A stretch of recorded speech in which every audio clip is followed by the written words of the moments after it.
خب داداش چیزی هستی؟ سلام علیکم. خوش هستی؟ چه خبر؟ سلامتی دارنی؟ جنگل جنگلی چیشی با این قضیه؟ نه دیدی چه اتفاقی داره جا خالی بیه جان شهریار.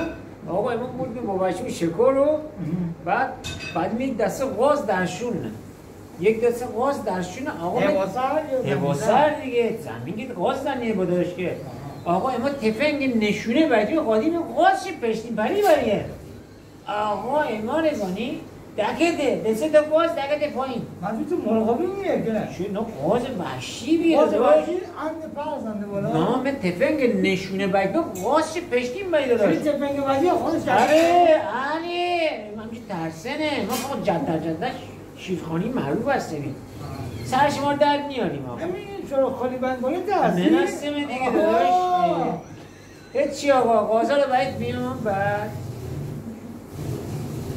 ایش میشه کیسه و بعد روی جنگل بندیم همین درشی بعدی من خست در از تمشکار خواهر دارم آقا مره من رگ برگ بگیر خونم به جوش بیام و چی کار رو کنم رگ آره دیگه ما دونی رگمون بالا شده هیچی آقا خیلیتی با این برای پس مادی بیه نر بیه پس نر بیه دمتری دمت آره یک تا غرش گرده من خرسه می تمام سیخ ببیه باید بده غلط کنی تمشکار خانی همه سم چیشی بونه جلو بودی از همون پشت نه جلو بود چنان بره پشتیم پلیه کنم خرس فرار داشتی تفنگ داشتی چی؟ نه من پنجه ببر من با تو راست نه دست اینتی ها نه و ترسی میشه فرار نگو برد دارستان بردم بالا چه خاطر خیز نگاری داداش